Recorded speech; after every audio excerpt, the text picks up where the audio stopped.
There are several types of highways around America. Freeways are something we've covered extensively on this channel, but there's also boulevards and other arterial routes within cities, at-grade divided highways, or for today's video, parkways. There are hundreds of parkways around the country, with some iconic ones including the Garden State Parkway in New Jersey, the Blue Ridge Parkway in the South, or the Natchez Trace Parkway, an incredible scenic highway in the other part of the South. All of these roadways are known for many of their pretty views, I guess depending on how pretty you think New Jersey is, but what matters is a lot of these roads are iconic and fall under this parkway definition.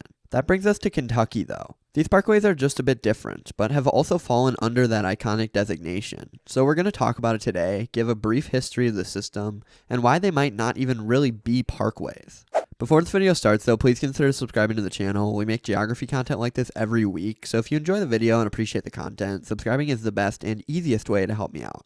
Thank you. So let's take a look at Kentucky's parkway map and familiarize you with it. It doesn't look too extensive overall. There's the Audubon Parkway in the north near Owensboro, the Bluegrass Parkway near the middle, and the Western Kentucky Parkway also taking up some of that. You've got the Cumberland Parkway in the south, with the Hal Rogers Parkway included in portions of that length, and then finally the Mountain Parkway in that east region. It's also important to note there used to be way more, which I'll get to later, but this is where they ended up, and despite its lack of connectivity, they are very useful. Look guys, in my video title, I never claimed these highways weren't great. All of these can be pretty at points, showing some of the history of the state in a way that they were built. So how are they not parkways, and why am I even claiming this? Well, to find out, you have to actually know what a parkway is. Let's use the iconic Merritt Parkway as our first example. The highway may be divided, and it may be used for real travel a lot of the time, but there's still a focus on the scenic beauty of the drive, which takes you through hilly terrain and woods. The number one thing that parkways are usually meant for would be that scenic beauty, exploring forested, relatively preserved park-like areas.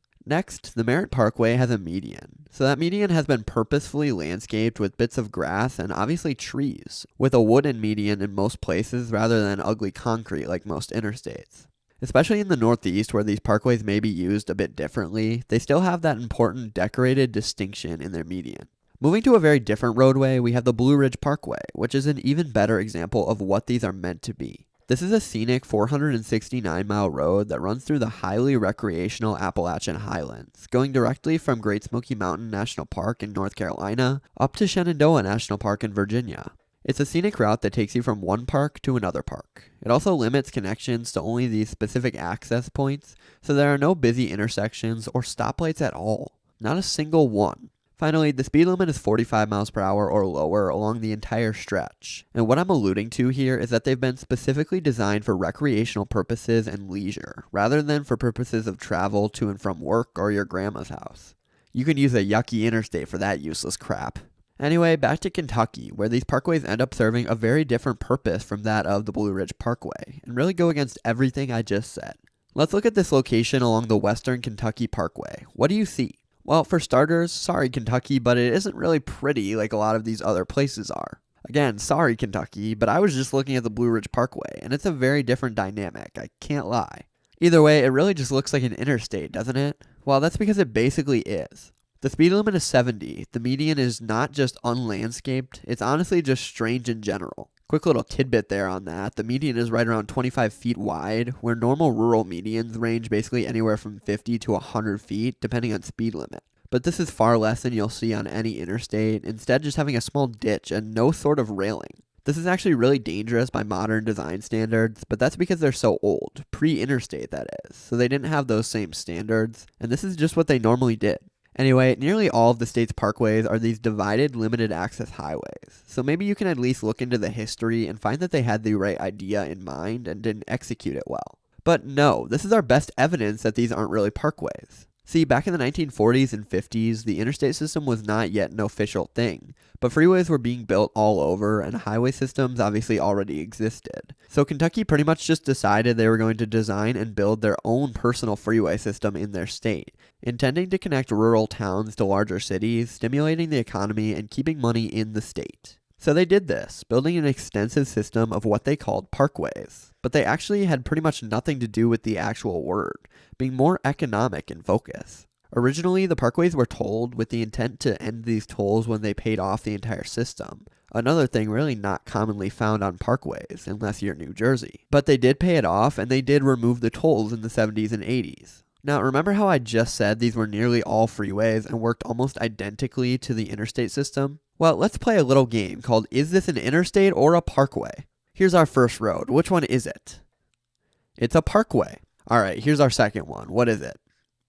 Yep, that's right. It's an interstate. Wow, so cool, guys. They look exactly the same. That's crazy, right? Well, no, because they really are just exactly the same thing. See, after the parkway system was built and completed, the interstate system was designed through the state. And they saw these already built parkways and said, oh shoot, let's just use these. They'll be way cheaper. So first came I-65, taking over an original Kentucky Turnpike in 1965. But more modern day, there was I-69, which took away a ton. First was part of the Western Kentucky Parkway near the Natcher Parkway for I-165 in 2019. And then finally, just at the end of 2024, 2 more were removed for I-69 and I-169.